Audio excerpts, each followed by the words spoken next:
55 people are killed and 372 injured in 2 suicidal explosions in Damascus.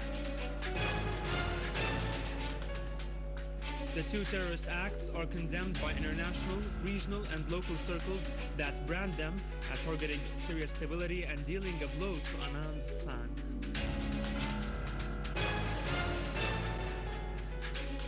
And General Mood says both blasts caused the Syrians to suffer more, and those who support similar acts must stop such support.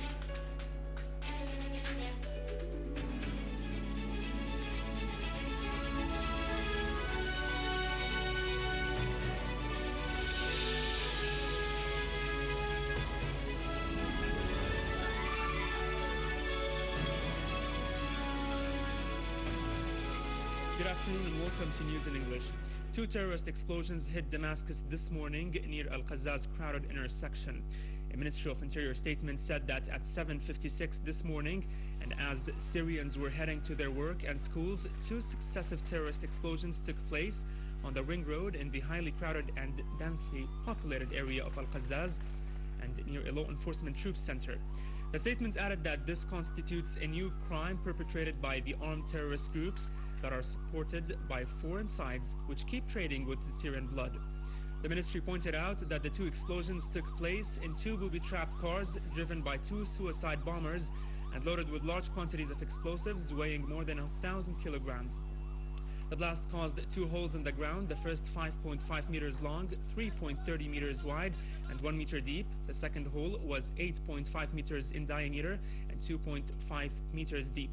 The ministry said the initial outcome of the 2 terrorist acts was 55 killed, 372 wounded, and 15 sacks of ripped off limbs, as well as 21 charred cars, 105 vehicles completely destroyed, and 78 others sustaining various damages, in addition to huge material damages inflicted on public and private properties.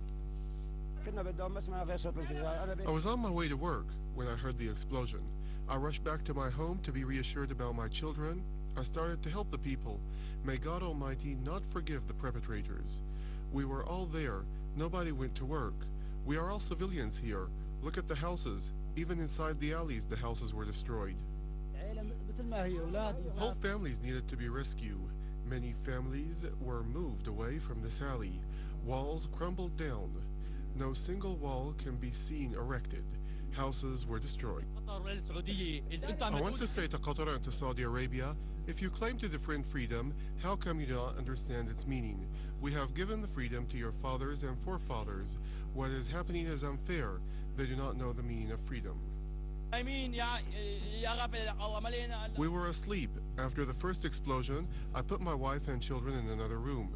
Then came the second blast. It was more stronger. My windows and glasses were broken. They fell on our heads. Here is my house. It is destroyed. May God forsake you, Hamad.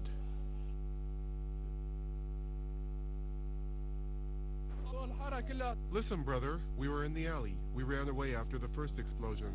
Suddenly, the second happened. This is their freedom. We were asleep. We woke up terrified.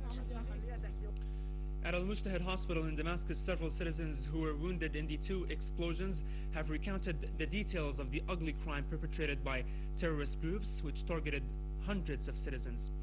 They affirmed that such crime was the work of forces trained to kill and stripped of any human compassion or ethics. When we heard the sound of the explosions, my son called me. I did not know what happened to him. He is now in hospital. I am his uncle. He called me from the explosion site and asked me to accompany him to hospital. He told me that all cars were burned. The place looks like hell. We went there and saw burned corpses scattered all over the place. Is this the freedom they call for? The victims are our sons and daughters. There are many people who died inside their houses. Those terrorists have no religion. This act is inhuman. What sin did those innocent people commit? They were heading to work in the early morning. The terrorists do not fear God. They implement orders and receive money from foreign sides. The perpetrators are all terrorists. They are targeting the children too. Many people here are looking for their loved ones. They do not know what happened to them. They move from one room into another, searching for them. I lost my whole family. My son is 1 year old. He was hit in the head.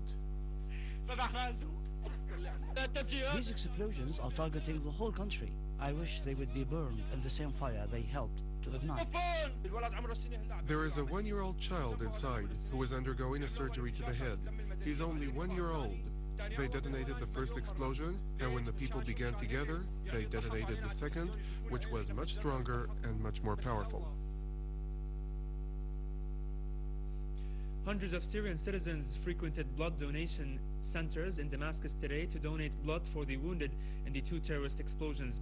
Dr. Colonel Bassam Eid, the specialist in the blood transfusion and safety, said hundreds of citizens came to the centers in Damascus after they heard the news of the two blasts, although the blood bank has not run out of any blood categories or their derivatives, which are available for all and in good quantities.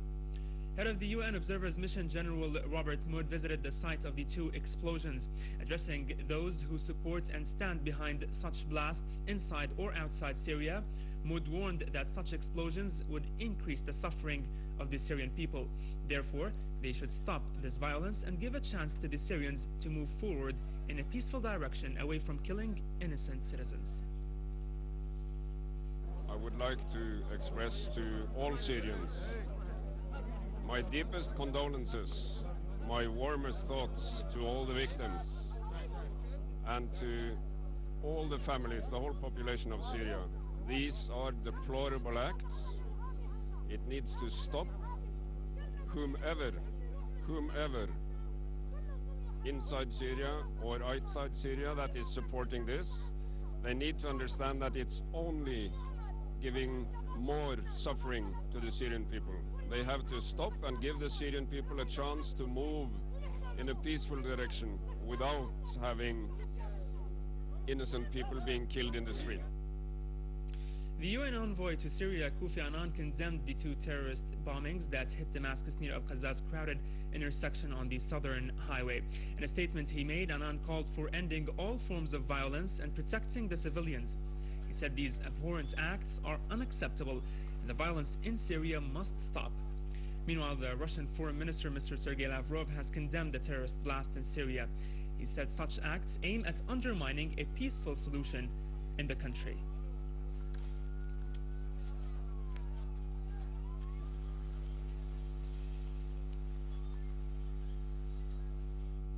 The Russian ambassador to Lebanon, Mr. Alexander Zasipkin, has stressed that the foreign forces who believe Annan's plan does not serve their interests resort to terrorist acts and explosions to undermine the security in Syria.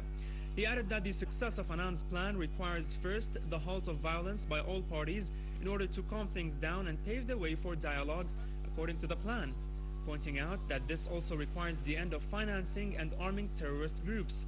Meanwhile, the Iranian ambassador to Lebanon, Ghazanfar Rukin Abadi, also denounced the two terrorist blasts. He said, whenever Syria succeeds in overcoming obstacles, we find acts of terrorism and explosions perpetrated against its people. Abadi said the USA and its allies have exerted their utmost efforts to foil all initiatives, including Annan's plan, and continued their support of the armed terrorist groups inside Syria to drive the country to chaos.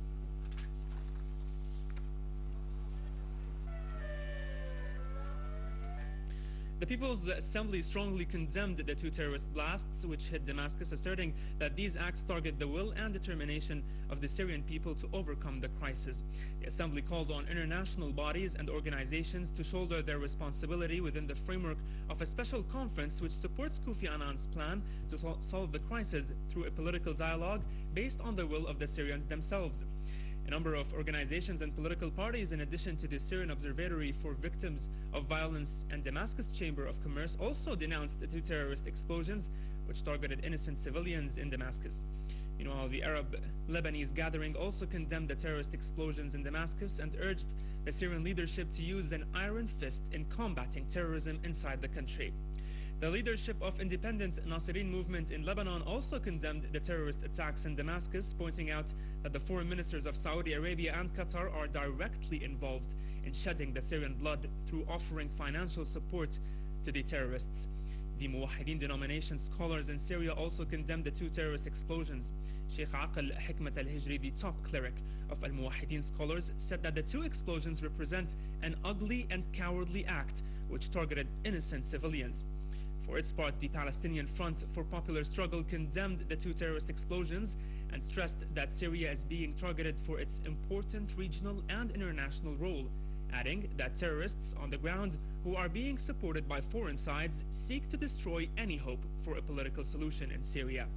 The Popular Front for the Liberation of Palestine, the General Command, also condemned the two explosions, pointing out that such heinous acts aim at hindering any political solution for the crisis.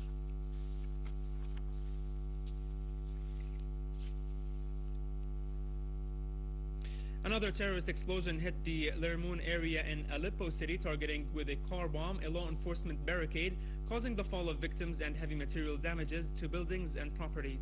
A delegation of Arab intellectuals visited the site of explosion and got acquainted with the damages there.